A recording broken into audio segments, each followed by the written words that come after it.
Let's start by reviewing what we know so far about a hypothesis test.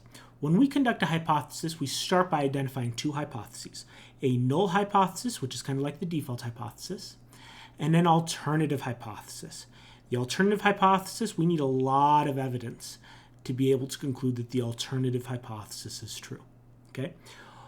Now, these hypotheses are about some population parameter that we're interested in. For example, it could be about the population mean, or it could be about the population proportion. Once we have identified our hypotheses, we use our sample data and calculate a point estimate for the population parameter we are hypothesizing about. Okay? Once we have that, assuming the null hypothesis is true,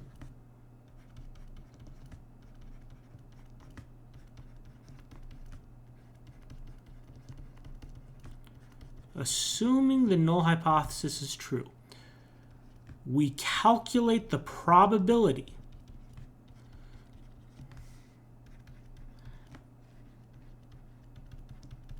that the point estimate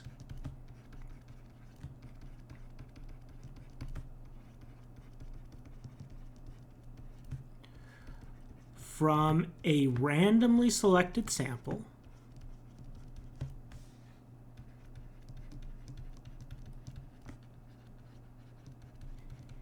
is at least as extreme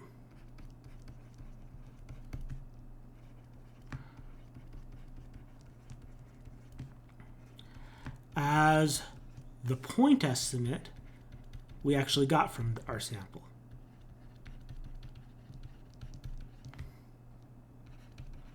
That's the point estimate from our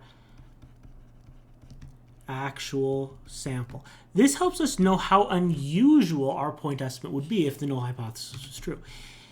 If this probability is small, then we say, you know what, if it's very small, if it's very, very small, we say, you know what, this is so small that we do not think that we are this lucky, that we get this extreme, this unusual point estimate. So instead, we would conclude that the null hypothesis is not true, and that instead the alternative hypothesis is true. But if the probability isn't especially small, we say, you know what, our point estimate here isn't an unusual value to get. It's not so unusual. We don't have enough evidence to be able to conclude that our null hypothesis is not true, and that instead our alternative hypothesis is true. Okay? So this probability, a lot depends on that probability. What we conclude depends on that probability. Okay, so we give it a special name. We call this probability here, the p-value. And so when conducting a hypothesis test, we won't need to calculate this probability. We need to calculate the p-value for the hypothesis test. This p-value, this probability, determines whether or not we reject the null hypothesis and accept the alternative hypothesis in its place. Now, there's one question we still need to answer. How small is small enough? How small should the p-value be that we're small enough that we can be comfortable rejecting the null hypothesis and instead accepting the alternative hypothesis? This is something of a judgment call. We have to decide when the p-value is small enough. But we do determine what that threshold should be. We call this value alpha. Okay, this is the level of significance alpha.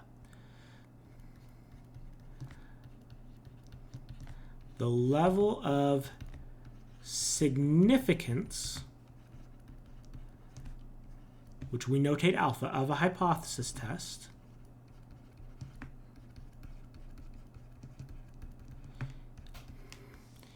is the threshold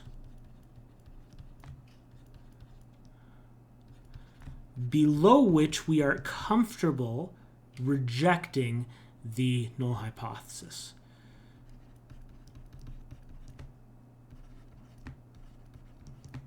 If the p-value is smaller than that alpha, we are comfortable rejecting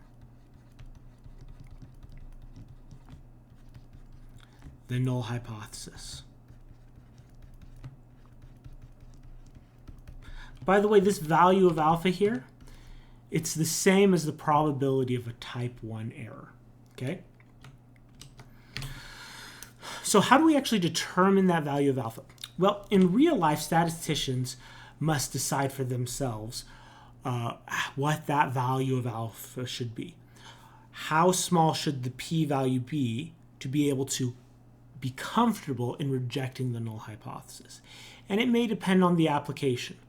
Maybe we need to be very certain before we reject the null hypothesis and accept the alternative hypothesis, in which case alpha would have to be very low. Okay, that level of significance would have to be very low. Or maybe we don't need a lot of evidence. We just want to be reasonably confident to be that we're making the right decision, in which case we'd have a higher value of alpha. We wouldn't need to be quite as certain. Okay. Now, in this class, that value of alpha will always be given to you. The trick for selecting that value of alpha, by the way, is in real life, you want to select that value of alpha before you conduct your hypothesis test. That prevents any bias from creeping in, right?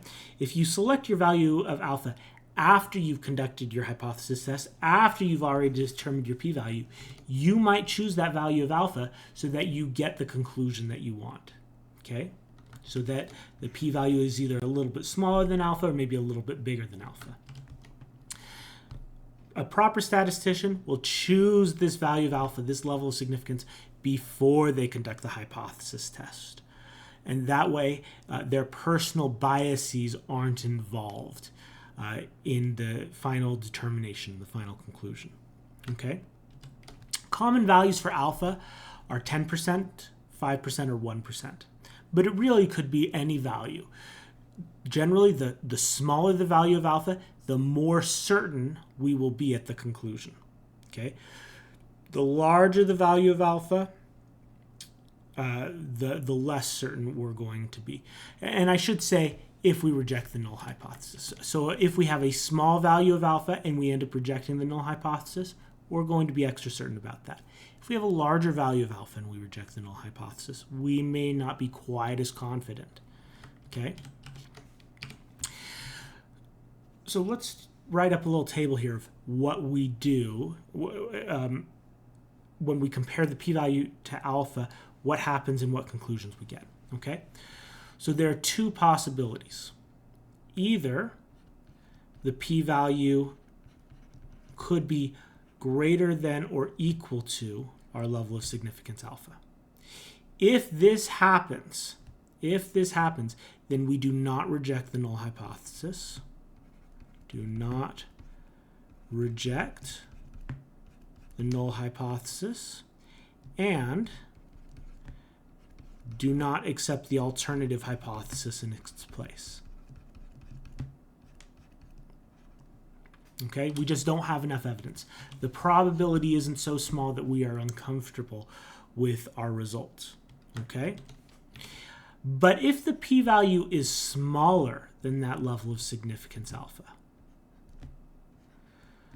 that's when we said, you know what? That probability, the probability that we get what we do is so small, it's smaller than our predetermined level of significance, that we're not comfortable saying that this null hypothesis is actually true.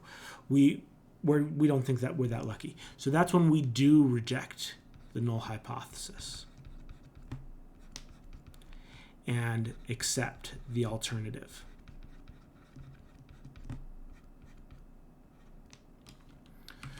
So there are only two possibilities here. We have to calculate the p-value ourselves generally. The value of alpha, the level of significance, is given to us. And depending on the relationship between the p-value and our level of significance alpha, it determines what our conclusions are.